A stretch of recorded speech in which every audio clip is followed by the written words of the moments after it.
Hello दोस्तों, जय हिंद जय भारत। आइए जानते हैं कि यूजीसी इक्विटी विनियम 2026 वापस क्यों लेना अति आवश्यक है। दोस्तों, एक हमारा यूनिवर्सिटी, हमारा देश अनेकता में एकता की बात करता है, लेकिन कुछ ऐसे जहरीले कानून है, कुछ ऐसे दोषपूर्ण कानून है। ये देखिए, एक कानून है, अभी ऐसे ऐसे बहुत सारे कानून है। आइए, ये एक लिस्ट है जिसमें कहा गया है कि अगर यूजीसी का जो नया लिस्ट आया है, इसमें यह कहा गया है कि अगर एक जनरल कैटेगरी के स्टूडेंट है और एक एससी एसटी और ओबीसी के स्टूडेंट है, तो अगर मतलब हमारा मन कर गया या किसी भी प्रकार का द्वेष डेवलप हो गया, हंसी मजाक में भी द्वेष डेवलप हो जाता है, तो एक एससी एसटी और ओबीसी के स्टूडेंट जनरल कैटेगरी वाले स्टूडेंट पे के लिए शिकायत कर सकता है, और शिकायत करने के साथ ही जनरल कैटेगरी वाले स्टूडेंट को यह मान लिया जाएगा वो दोषी है। जनरल कैटेगरी वाले स्टूडेंट को यह भी प्रूव करने का मौका नहीं दिया जाएगा कि आप दोषी हैं या नहीं है, और इस पे तुरंत कार्रवाई करने का भी आदेश। अब जरा बात को सोचिए, यूनिवर्सिटी में जो बच्चे पढ़ने जाते हैं, चाहे वो किसी भी धर्म के हो, किसी भी समाज के हो, सभी लोग पढ़ने जाते हैं, दोस्त है, एक जगह बनकर रहते हैं।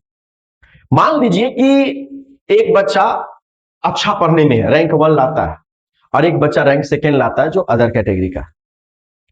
अब अगर मान लो एग्जाम के टाइम में कोई ऐसा कंप्लेन कर दिया जाए इसके द्वारा, जबरदस्ती या झूठा, तो जनरल कैटेगरी का जो बच्चा होगा मानसिक रूप से कितना परिताड़ित होगा, और उसका एजुकेशन और पढ़ाई बहुत ज्यादा डिस्टर्ब हो जाएगा। क्या इसके लिए कोई भी सरकार ने एक शब्द भी सोचा? नहीं सोचा। यूजीसी का जो नया कानून, हम इसका समर्थन भी करेंगे और करेंगे कब? जब इन बातों का ध्यान रखा जाएगा। बिना सबूत के दोष नहीं ठहराना होगा। सबूत दीजिए, तभी आप दोषी किसी को मान सकते हैं, चाहे कोई भी हो, चाहे कोई भी हो, एसटी एससी ओबीसी जनरल कोई भी हो, सबको एक कानून के अंदर लिए। हाँ, कीजिए क्या? फास्ट ट्रैक कोर्ट रखिए, सबके लिए नियम समान कीजिए और कानून को स्ट्रॉन्ग कीजिए। अगर कोई भी गलत करता हो, एससी एसटी ओबीसी जनरल कोई भी गलत करता हो, उसे त्वरित सजा की व्यवस्था कीजिए। लेकिन एक को दोषी मान लिया जाएगा और एक को दोषी नहीं माना जाएगा, यह गलत है। अगर दोषी है तो कोई भी हो सकता है, आप इसकी सजा को बढ़ाइए, आप इस पर त्वरित कार्रवाई कीजिए, सब कुछ कीजिए, लेकिन आप सभी के लिए इक्वल कीजिए, यही हमारा डिमांड है। भाई कोई भी बदमाशी करेगा, कोई भी गलती करेगा, चाहे जनरल हो, ओबीसी हो, एससी एसटी हो, कोई भी हो, सबके लिए कानून स्ट्रॉन्ग हो और स्ट्रॉन्ग कीजिए। अगर कोई किसी को प्रताड़ित करता है, जनरल कैटेगरी वाला बच्चा किसी ओबीसी को प्रताड़ित करता है, तो सख्त कानून हो। ओबीसी वाला अगर जनरल को तो भी सख्त, वही सेम कानून हो। इसमें क्या दिक्कत है? लेकिन दूसरी बात, झूठी और दुर्भाग्य शिकायतों के लिए कोई सजा नहीं।